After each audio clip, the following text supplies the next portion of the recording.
A leitura de hoje é o Salmo 16. O texto de hoje profetiza sobre a obra de salvação de Deus Filho, o Messias, que virá a esta terra daqui a 1000 anos. Fala também sobre o resultado desta obra. Revela ainda que esta obra de salvação é uma obra conjunta com Deus Pai. Fala também da ressurreição de Deus Filho. Então, o que diz? Hoje, vamos explorar isso e partilhar a graça. Em primeiro lugar, o texto de hoje profetiza sobre a obra de Deus Filho, o Messias, que virá daqui a 1000 anos. O texto de hoje, Salmo 16, 1-4, diz: Guarda-me, ó Deus, porque em ti me refugio. Disse ao Senhor, Tu és o meu Senhor, sem ti não tenho bem algum. Os santos na terra são os excelentes, neles está todo o meu prazer. Os que oferecem dons a outros deuses terão as suas dores multiplicadas, não oferecerei as suas libações de sangue, nem os seus nomes estarão nos meus lábios. Guarda-me, ó Deus, porque em ti me refugio. Aqui, o eu refere-se a Deus Filho, o Messias, que virá a esta terra.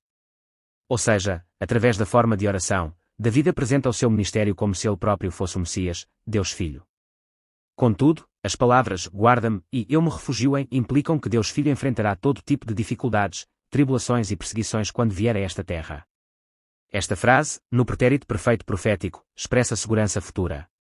Significa que, no futuro, Deus Filho enfrentará certamente sofrimento, tribulação e perseguição. Por isso, Deus Filho procurará certamente proteção e refugiar-se em Deus Pai. Eu disse ao Senhor, Tu és o meu Senhor, além de ti, não tenho nada de bom. A palavra disse aqui significa dizer e está também no tempo perfeito profético. Ou seja, quando Deus Filho vier a esta terra no futuro, ele certamente confessará, Tu és o meu Senhor, além de ti, não tenho nada de bom. A palavra traduzida por bênção aqui significa alegre, agradável, bom e bom. Por outras palavras, Deus Pai é tudo para Deus Filho. Por outras palavras, Deus Pai é alegria, prazer, bem, bondade e bênção para Deus Filho. Então, o que acha? Esta passagem revela o próprio coração com o qual Deus Filho empreenderá a obra da salvação. Ou seja, ele empreenderá a obra da salvação com um coração cheio somente de Deus, com um coração que se alegra e se deleita nele, com um coração que deseja obedecer à sua palavra e com um coração que deseja cumprir e honrar a aliança da redenção feita eternamente. Não, ele empreendê-la unicamente exaltando Deus, considerando Deus como sua bênção e reconhecendo Deus como seu Senhor. Mas como reagirão aqueles que o rodeiam? Aproximadamente 1000 anos após estas palavras terem sido proclamadas, quando o Messias Jesus veio à terra em carne, as pessoas rejeitaram-no e desprezaram-no, dizendo, ele está possuído por Belzebu, e ele expulsa os demónios pelo poder de Belzebu. No entanto, estas palavras dizem-nos agora que o Messias Jesus está cheio somente de Deus e trabalhará capacitado pela autoridade e poder de Deus. Ele louvará e exaltará somente a Deus, deleitará e se alegrará somente em Deus e obedecerá à vontade de Deus. Ele, os santos na terra são preciosos, neles está toda a minha alegria. Estas palavras revelam também o coração com o qual o Filho de Deus realizará a sua obra de salvação. Aqui, os santos na terra referem-se ao povo de Deus que será salvo pela obra de salvação do Messias, o Filho de Deus. Então, por que não chamar-lhes simplesmente santos, mas sim, santos na terra? Agora, como vivem os santos na terra? Observando as suas vidas, vemos que cometem todo o tipo de pecado devido à sua corrupção e depravação, sofrem todo o tipo de dificuldades, perseguições e ameaças, e vivem de uma forma verdadeiramente humilde e insignificante. Isto contrasta fortemente com a imagem dos santos que um dia serão revestidos de corpos espirituais e viverão em honra e glória no céu. Verdadeiramente, os santos na terra parecem humildes, insignificantes e desprezíveis. No entanto, o texto de hoje descreve estes santos como honrados. Por que razão isso acontece? Por que razão são honrados? É porque, embora os santos na terra pareçam insignificantes aos nossos olhos humanos, são o povo de Deus, os seus filhos. Além disso, são aqueles que recebem o amor infinito de Deus, o Rei dos Reis, que até deu o seu Filho unigênito. Além disso, são aqueles que estão sempre com Deus, partilhando a comunhão com Ele e vivendo sob a sua proteção e cuidado. Além disso, são aqueles que um dia serão revestidos de corpos espirituais da ressurreição, entraram no céu e viverão como reis. Por esta razão, o Messias, o Filho de Deus, está a dizer que honrará este povo de Deus e, na verdade, que realizará a sua obra com grande alegria e deleite neles. Não é que ele haja com relutância, pensando, será que tenho mesmo de salvar estas pessoas patéticas e inúteis? Em vez disso, ele dirá, uau! Este é o povo de Deus escolhido desde a eternidade. São verdadeiramente preciosos, gloriosos e abençoados. Ele alegrar-se-á e deleitará neles, realizando a sua obra de salvação. Além disso, estas palavras também sugerem um futuro abençoado para estas pessoas. Ou seja, os santos que recebem a salvação através do Messias, o Filho de Deus, o povo de Deus, serão honrados e experimentarão uma profunda alegria e deleite. Por que razão isso acontece? Porque, através da obra de salvação do Filho de Deus, não só serão libertados da escravidão de Satanás e se tornarão o povo de Deus, os filhos de Deus, mas também serão libertados da morte e da destruição eternas e entraram no reino eterno dos céus. Mas o que acontecerá aos incrédulos que rejeitam e não acreditam no Messias, o Filho de Deus? Aqueles que oferecem sacrifícios a outros deuses terão um sofrimento aumentado. Aqui, aqueles que oferecem sacrifícios a outros deuses, refere-se aos incrédulos que não aceitam e rejeitam o Messias, o Filho de Deus. Estas pessoas terão sofrimento aumentado. Por outras palavras, aqueles que não acreditam nos méritos do sangue do Filho unigênito experimentarão ainda mais dor, sofrimento, tristeza e pesar. O que acha? Todas as nossas vidas nesta terra são vividas no meio de todos os tipos de dor, sofrimento, tristeza e pesar. No entanto, o povo de Deus, que vive sob a proteção, o cuidado e o amor de Deus, acreditando nos méritos do sangue do seu Filho unigênito, ainda receberá consolo, viverá em alegria, felicidade e paz, e então entrará no céu. Contudo, aqueles incrédulos viverão nesta terra no meio de todos os tipos de dor, sofrimento, tristeza e pesar, e quando morrerem, cairão no lago de fogo eterno do inferno. Não, em última análise, aqueles incrédulos que não acreditam nos méritos do sangue do seu Filho unigênito experimentarão ainda mais dor, sofrimento, tristeza e pesar. Não oferecerei as suas libações de sangue, nem tomarei o seu nome nos meus lábios. Aqui, eles, refere-se àqueles que oferecem sacrifícios a outros deuses, ou seja, os incrédulos que não aceitam, rejeitam e não acreditam no Filho de Deus que veio a esta terra. No entanto, isto inclui até os judeus que, apesar da vinda do Filho de Deus, insistiram em oferecer os sacrifícios do Antigo Testamento apresentados como tipos e prefigurações. Além disso, o termo oferta de sangue aqui é uma sinédoque, representando todos os sacrifícios mencionados no Antigo Testamento. Por exemplo, holocaustos, ofertas pelo pecado, ofertas pela culpa, ofertas de paz e ofertas de fogo. Por outras palavras, implica que quando o Messias, o Filho de Deus, vier a esta terra em carne, oferecerá um sacrifício eterno, diferente dos sacrifícios do Antigo Testamento que envolviam o abate de animais e o derramamento do seu sangue. Que tipo de sacrifício é este? Hebreus 9:12 declara: não por meio do sangue de bodes e novilhos, mas pelo seu próprio sangue, entrou uma vez por todas no Santo dos Santos, tendo obtido para nós a eterna redenção. Hebreus 10:12 também declara: mas Cristo ofereceu um único sacrifício pelos pecados para sempre. Não com o sangue de bodes e novilhos, mas com o seu próprio sangue, obteve a redenção eterna.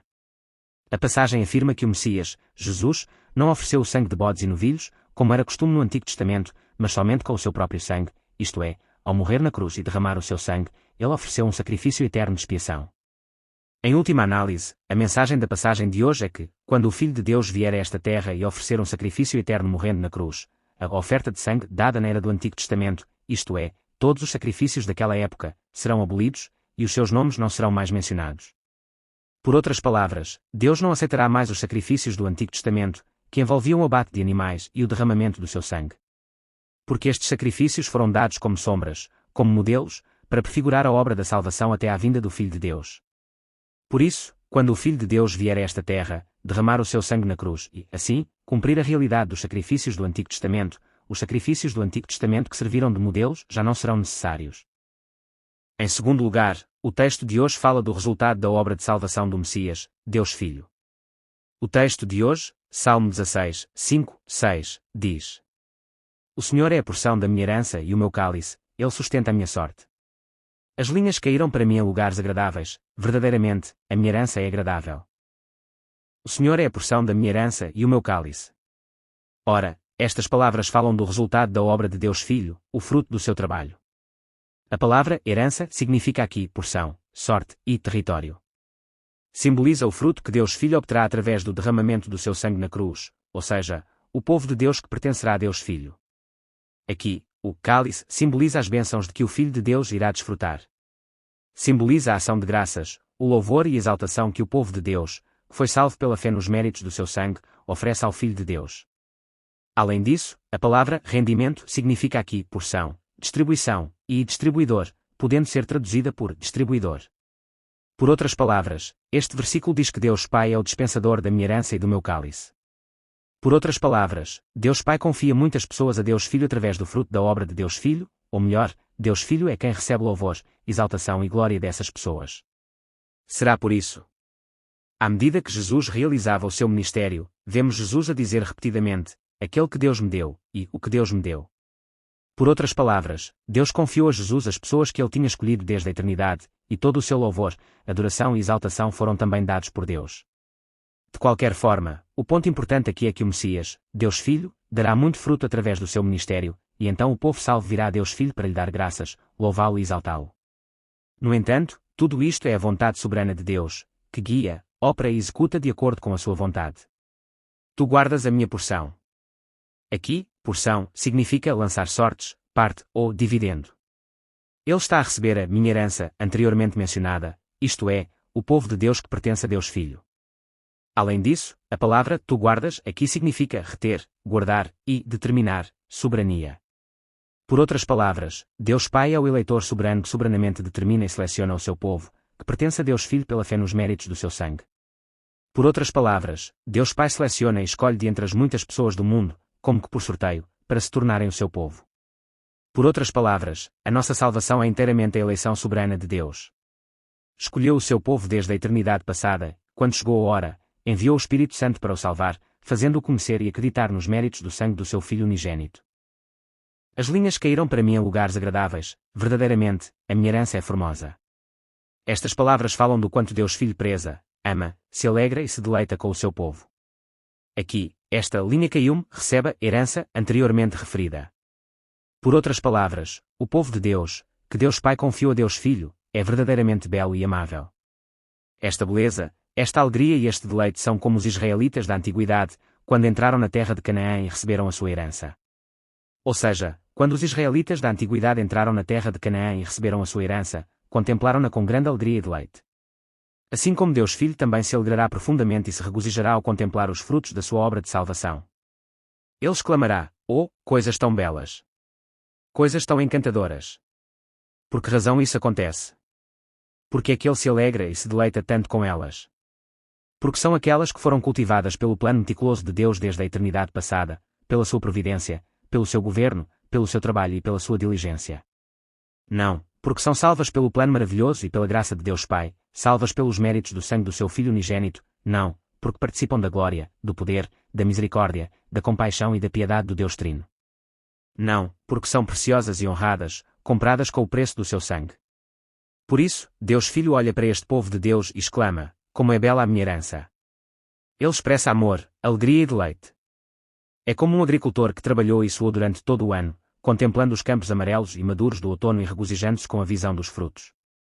Da mesma forma, nesse dia, Deus Filho ficará profundamente satisfeito, encantado e jubiloso ao olhar para as pessoas que foram salvas pela fé nos méritos do seu sangue. Em terceiro lugar, o texto de hoje revela que a obra de salvação do Messias, Deus Filho, é uma obra realizada em conjunto com Deus Pai. O texto de hoje, Salmo 16, 7, 8, diz: bendirei o Senhor, que me aconselha. Todas as noites o meu coração me ensina. Tenho posto o Senhor sempre diante de mim, porque Ele está à minha direita, não serei abalado. Bendirei o Senhor, que me aconselha. A palavra aconselhar aqui significa planear, conceber e intencionar. Por outras palavras, este versículo diz-nos para bendizermos o Senhor, que me concebeu, ou melhor, planeou o Filho de Deus, ou seja, intencionou Jesus. Isso mesmo. Jesus veio dentro do plano de Deus, há muito planeado, concebido e intencional. Não, Jesus não apareceu de repente no meio do mar da Galileia um dia e disse: crede em mim e sereis salvos. Não, como vemos no Antigo Testamento, Jesus veio a esta terra para nos salvar, como parte do plano, projeto e intenção de Deus desde sempre. Por isso, todas as pessoas devem louvar a Deus por ter enviado Jesus a esta terra com tal plano, intenção e propósito. Todas as noites o meu coração me ensina. Aqui, a palavra coração significa rim, e na Bíblia, representa frequentemente o coração humano ou todo o nosso ser. Por outras palavras, esta passagem diz-nos que Jesus, ao realizar toda a obra da salvação, a realizará desde o princípio, conhecendo, compreendendo e compreendendo todas as coisas a ela relacionadas. Não, por natureza, ele a realizará conhecendo, entendendo e compreendendo todas as coisas relacionadas com ela. Por outras palavras, a obra da salvação que Jesus iria realizar não era algo que alguém lhe pudesse ensinar ou instruir. Por outras palavras, a autoconsciência de Jesus de que era o Messias, o Filho de Deus, que veio a esta terra, não foi algo que alguém lhe tenha ensinado. Pelo contrário, esta autoconsciência era inerente a Jesus desde o nascimento. Será mesmo? Como lemos nos Evangelhos, quando Jesus era jovem, subiu a Jerusalém com os seus pais, mas estes separaram-se. Quando o procuraram e o encontraram, qual foi a sua resposta? Não sabias que devia estar em casa de meu pai, respondeu ele. Assim, vemos que a autoconsciência de Jesus, isto é, a consciência de que ele era o Messias, o Filho de Deus, que veio a esta terra, era inerente e inata desde a sua infância. Pus sempre o Senhor diante de mim. A palavra posto aqui significa conformar-se, concordar, tornar-se um. Por outras palavras, esta passagem diz-nos como Jesus realizará o seu ministério quando vier a esta terra. Como é que ele realizará o seu ministério agora? Significa que ele só o fará em conformidade com Deus, tornando-se um com ele e unido a ele. Isto mostra-nos que o ministério de Jesus não foi realizado de repente, de um dia para o outro, segundo a sua própria vontade, intenção, plano e propósito. Nem foi obra de Satanás ou dos demónios, como afirmavam os judeus da época. Não, o ministério de Jesus é simplesmente realizado em união com Deus. Porque ele está à minha direita, não serei abalado. Aqui, a mão direita refere-se à autoridade, ao poder, à força, à sabedoria e à grandeza de Deus, todas estas coisas. Por outras palavras, estas palavras dizem-nos que Jesus, ao realizar a sua obra de salvação, não só se tornaria um com Deus, como também seria capacitado pelo poder, autoridade e força de Deus. Por conseguinte, a obra de Jesus não seria minimamente abalada por quaisquer obstáculos, ameaças ou perseguições. Em vez disso, ele cumpriria e realizaria perfeitamente o plano de salvação de Deus profetizado no Antigo Testamento. Finalmente, fala da ressurreição do Messias, Deus Filho. O texto de hoje, Salmo 16, 9, 11, diz: Por isso, o meu coração se alegra e a minha alma exulta, o meu corpo também repousará seguro, pois não abandonarás a minha alma no Sheol, nem permitirás que o teu santo veja a corrupção. Tu me mostrarás o caminho da vida, na tua presença há plenitude de alegria, à tua direita, delícias perpetuamente. Por isso, o meu coração se alegra e a minha alma exulta. Aqui, o meu coração e a minha alma representam todo o ser de Deus Filho, o Messias Jesus, que virá a esta terra em carne. Por outras palavras, estes versículos dizem-nos que, quando Jesus vier a esta terra e realizar a obra da salvação, estará sempre alegre e feliz porque Deus estará com ele. Embora esta vida seja miserável e dolorosa, sem lugar para repousar a cabeça, repleta de sofrimento e miséria, e, por fim, capturada pelos inimigos, crucificada e sangrando até à morte, será uma vida de grande alegria e deleite, pois será uma vida na qual Deus Pai estará conosco e agirá em conjunto com o seu poder. O meu corpo também estará seguro. Estas palavras enfatizam particularmente o corpo do Messias Jesus e realçam que o meu corpo estará seguro. Por outras palavras, quando o Messias Jesus vier a esta terra, o seu corpo será cuspido pelos seus inimigos, escarnecido com uma cana, trespassado por uma lança, por fim, crucificado e a sangrar até à morte. Contudo, o seu corpo não se decomporá, mas ressuscitará em segurança, ileso. Por outras palavras, isto pode ser considerado uma profecia da sua ressurreição. De seguida, reitera como será verdadeiramente essa ressurreição. Pois não abandonarás a minha alma ao Sheol, não permitirás que o teu santo veja a corrupção. Aqui, a minha alma, é usada em oposição à frase seguinte, o teu santo, e representa todo o ser do Messias, Deus Filho, Jesus, que virá a esta terra no futuro. Além disso, a frase não permitirá a corrupção aqui significa não deixar numa cova, não colocar na sepultura, não permitir a corrupção, impedir a corrupção. Por outras palavras, estas palavras significam que quando o Messias, Jesus, vier a esta terra e morrer na cruz, Deus não deixará o corpo de Jesus na sepultura, nem permitirá que se decomponha ou apodreça, mas ressuscitá-lo dos mortos. O que aconteceu exatamente com esta profecia? Podemos confirmar que esta profecia se cumpriu e realizou através de Jesus, aproximadamente 1000 anos depois de ter sido proclamada. Nessa época, podemos confirmar que muitos dos que testemunharam a ressurreição de Jesus arriscaram a vida, não temendo a morte, mas testemunhando e proclamando, Jesus ressuscitou dos mortos. Pedro, em Atos 14, cita diretamente a passagem de hoje, testemunhando que o nosso Jesus ressuscitou dos mortos. Da mesma forma, Paulo, em Atos 13, cita a passagem de hoje, testemunhando que o nosso Jesus ressuscitou dos mortos, tal como profetizado na Bíblia. E muitos outros discípulos testemunharam pessoalmente a ressurreição do nosso Jesus e, até ao fim das suas vidas, testemunharam e propagaram este Evangelho sem temer a morte. O Senhor me mostrará o caminho da vida. Estas palavras falam do ministério do Messias, Jesus, após a sua ressurreição. Aqui, tu me mostrarás o caminho da vida significa que, quando o Messias Jesus ressuscitar dos mortos, Deus guiará e estabelecerá o caminho da vida que salvará inúmeras almas. É claro que o caminho da vida aqui se refere à obra salvadora do Messias Jesus, que salva inúmeras almas do pecado, da morte e da destruição. Na tua presença há plenitude de alegria, à tua direita, delícias perpetuamente. Além disso, esta obra salvadora do Messias Jesus será com Deus e estará repleta do seu poder e glória. Não, ela transbordará da alegria e do deleite que Deus dá. No entanto, tanto alegria como o prazer são usados no plural, simbolizando o povo de Deus que será salvo através da obra salvadora do Messias Jesus. Então, por que é que o povo de Deus é descrito como alegria e prazer? Quão alegre e delicioso será ser libertado do pecado, da morte e da destruição e entrar nesse céu eterno. Ou seja, a obra salvadora do Messias Jesus transbordará com o povo de Deus que se regozija e se alegra porque entrou naquele céu eterno. O meu corpo também descansará em segurança. Jesus. Obrigado. Obrigado. Eu amo-te. Creio que a nossa salvação é unicamente pelo amor e pela graça de Deus. Abençoai-nos para que possamos entrar nesse céu acreditando nos méritos do sangue de Jesus Cristo, o Filho unigênito de Deus. Eu oro e abençoo-te em nome de Jesus. Amém. Se quiser saber mais, subscreva e goste.